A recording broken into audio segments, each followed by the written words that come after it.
Halo semuanya, perkenalkan nama saya Tiffany dari 11 MIPA 2. Di video ini saya akan mereview sebuah film yang berjudul Kukira Kau Rumah untuk memenuhi tugas bahasa Indonesia.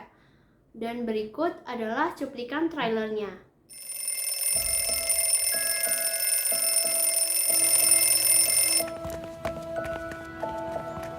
Namanya Niskala. Seperti magnet pada umumnya, Kala hanya bisa menarik. Dan aku tak kuasa untuk tidak tertarik. Sok deep banget sih. Woi bro, orang santai. Gak ada yang minta pendapat lo sih, sorry. Tanpa lo minta gue boleh dong berpendapat. Kecuali lo Orba. Dari dulu sampai sekarang saya belum pernah lihat di mana orang tuanya berada. Atau janjian dia anak haram. Loh, kita mau kemana? Kuburan. Dih, nggak paham. Rambutan basi. Yakin Pram yang nyanyi. Waktu itu dia nyanyi, pengunjung pada kabur. Ada dawai-dawai yang tak bisa dipetik. Lo selalu gitu ya? Sesepi itu hidup lo? Sekarang enggak.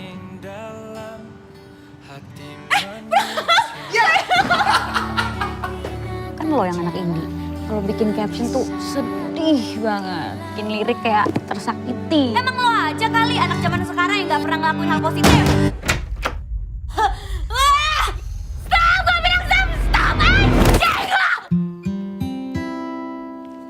Niskala itu beda, Pram. Dia kenapa?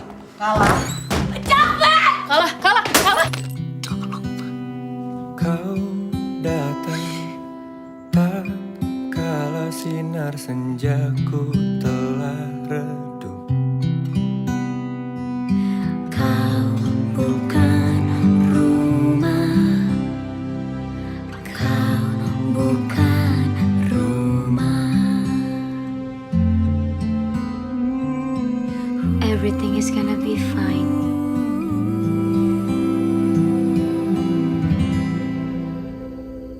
Sebelum kita ke sinopsisnya, siapa aja sih yang berperan dalam pembuatan film ini?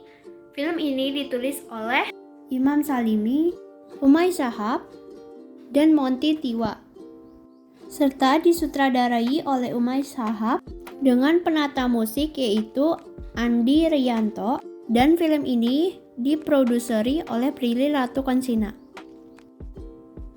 Setelah itu ada beberapa aktor dan aktris yang tergabung dalam film ini, yaitu Prilly Latuconsina sebagai Niskala, Jordi Pranata sebagai Pram, Sienina Cinnamon sebagai Dinda, sahabat Niskala, Laim Laude sebagai Octavianus, sahabat Niskala, Yuniko Priscilla sebagai Mela, ibu Niskala, Kiki Narendra sebagai ayah Niskala, Andi Rianto sebagai psikiater, Ence Bagus sebagai manajer kafe, Ruth Marini sebagai petugas perpustakaan, Fauzi Badila sebagai Wisnu, Mika Lukok sebagai Gilang, Ananta Rispo sebagai Miko, dan Brian Domani sebagai lawan debat. Film ini berdurasi 90 menit dan bergenre drama dan roman, dan memiliki tema psikologis dengan mengangkat isu kesehatan mental. Film ini dirilis pada tanggal 3 Februari pada tahun 2022 dan diproduksi oleh Cinemaco Picture dan MD Picture. Film Kukira Kau Rumah mengangkat cerita tentang anak perempuan yang mengidap gangguan bipolar. Anak perempuan ini bernama Niskala. Niskala ini sudah mengidap gangguan bipolar sejak kecil. Karena itu ia harus benar-benar dijaga oleh keluarganya dan teman-temannya. Dan kedua teman-temannya itu bernama Dinda dan Octavianus. Mereka sudah berteman sejak sekolah dasar atau SD. Dan mereka berdua ini selalu ada di sisi Niskala. Hidup Niskala berubah ketika adanya kehadiran Pram di masa-masa kuliahnya. Pram di sini adalah seorang pemuda yang kesepian. Ia menghabiskan waktu sehari-harinya dengan mendengarkan musik, bermain alat musik, menulis lirik lagu atau mengarang lagu dan bekerja di suatu kafe musik. Pram pun berdekatan dengan Niskala, tetapi satu hal yang Pram tidak ketahui tentang Niskala yaitu Niskala memiliki gangguan bipolar. Niskala ternyata kuliah secara diam-diam tanpa pengetahuan ayahnya. Tujuannya agar ia bisa membuktikan kepada ayahnya bahwa walaupun Niskala sakit, ia bisa tetap berprestasi. Sebelum Pram berdekatan dengan Niskala, ternyata Pram ini sudah mengagumi Niskala dari kejauhan. Seperti Pram yang sedang mendengarkan musik, ia terkadang melihat Niskala yang sedang melewatinya.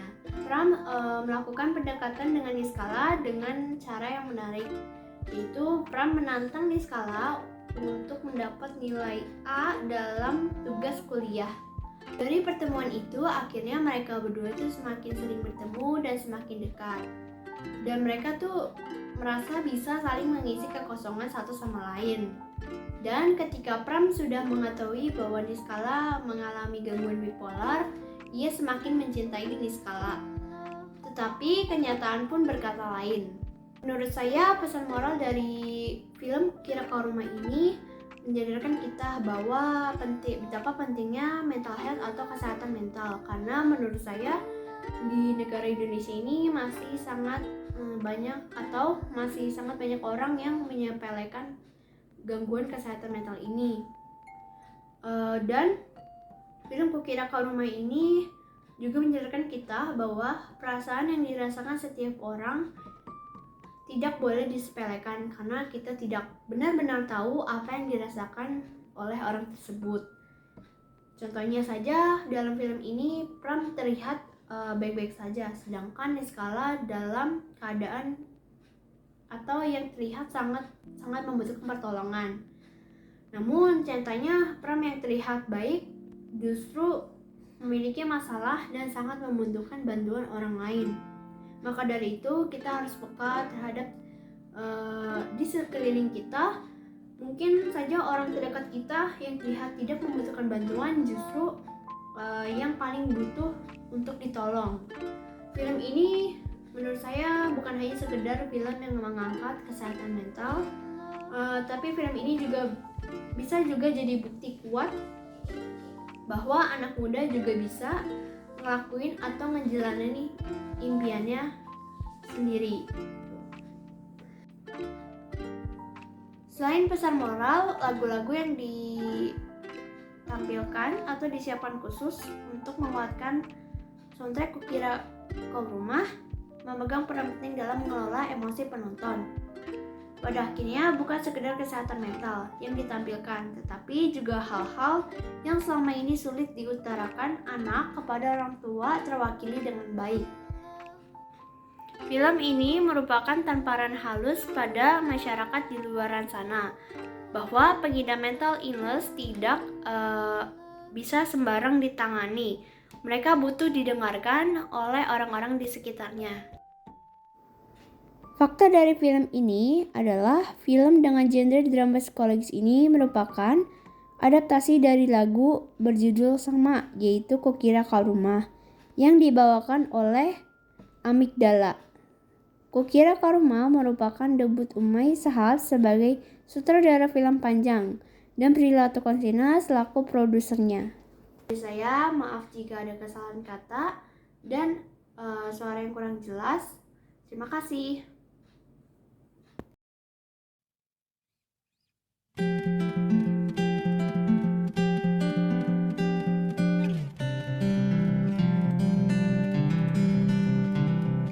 Kau datang tak kala sinar senjaku telah redup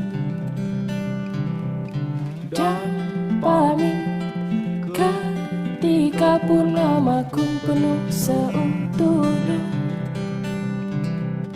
Kau yang singgah tapi tak sungguh, kau yang singgah tapi tak sungguh.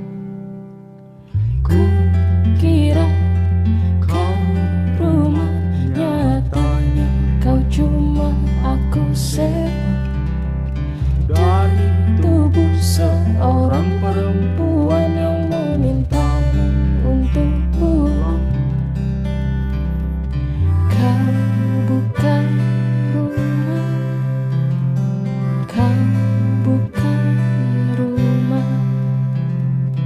kau